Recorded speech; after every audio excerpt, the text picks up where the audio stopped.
युवक देखील या ठिकाणी उपस्थित झालेला आहे. काय नेमकं प्रकरण?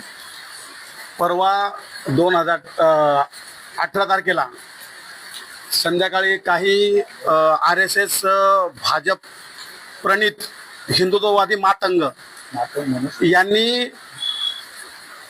राजू थाटे यांना काहीतरी खोटं बोलून ठाण्यामध्ये बोलवलं आणि 25 ते 30 जणांनी त्याला अमानुष अशी त्याला मारहाण केली.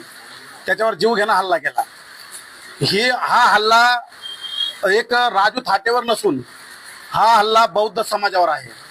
कारण जो हल्ला ज्या प्रकारे केला तो हल्ला हा मातंग समाज करू शकत नाही. जो आंबेडकरी विचाराचा मातंग आहे तो करू शकत नाही. आणि आम्ही आंबेडकरी विचारधारेला मानणाऱ्या मातंगांना आम्ही टार्गेट नाही करणार. कारण त्यांनाही माहिती आहे की अण्णाभाऊ साठे सांगून गेले की जग बदल घालून घाव मदत सांगून गेले भीमराव. त्यांनी साठ्यांचाही आदर्श घेतलाय, बाबासाहेबांचाही आदर्श घेतलाय, महापुरुषांचा आदर्श घेतलाय. पण जे RSSच्या तालमीत जे घडतायत, जे भाजप पक्षामध्ये काम करतायत, ते परवा ज्या लोकांनी मारलंय हे सर्व भाजपचे पदाधिकारी आहेत. हे RSSचे लोक आहेत. पण हे फक्त मातंग समाजाचे असल्यामुळं मातंग समाजालाही बदनाम करतायत.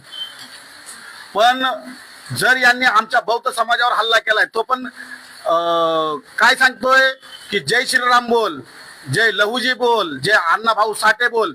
पण जो आमचा भीमसैनिक जो होता तो बोलला माझा जीव गेला तरी माझ्या तोंडातून फक्त जय भीमच निघेल. तर आमचे भीमसैनिक एवढे कमजोर नाहीयेत. तुम्ही तरी 50 कुत्रे जमा झाले आणि त्याला एकट्याला ठाण्यात बोलवून मारलं. जर तुम्ही ठरवलं असतं पहिलं आम्हाला जर माहिती करून दिली असती तर तुमच्या 17 पिढ्या आल्या तर त्याच्या कॉलरला धक्का लागू आम्ही दिला नसता.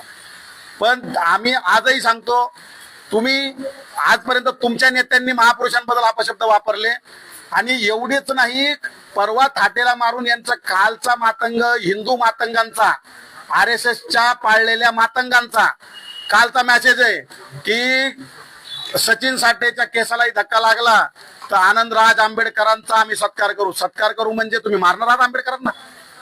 अरे आंबेडकर घराण्याच्या नकाची पण तुम्हाला सर आणि आंबेडकर घराण्यात जवळ जायचं सोडून द्या, तुम्ही आमच्यापासूनही जगू शकणार नाहीये. आंबेडकर घराण्यापर्यंत जायची तुमची लायकी पण नाहीये. कारण ह्या काही भानगडांमुळे मातंग समाज पण हा बदनाम झालाय. जो कसबे काय बोलतो, बौद्धांनी आमचं आरक्षण खाल्लं. अरे तुम्ही ज्या दिवशीपासून बौद्ध समाजाला बदनाम करताय, महापुरुषांबद्दल अपशब्द वापरताय, पण आमच्या बौद्ध समाजांनी आजपर्यंत ऍक्शन घेतली होती. पण सुरू तुम्ही केलंय आणि शेवट आम्ही करणार आहोत. जशाच तसं उत्तर दिलं जाईल हे आज मी सांगतोय. जय भीम, जय बुद्ध.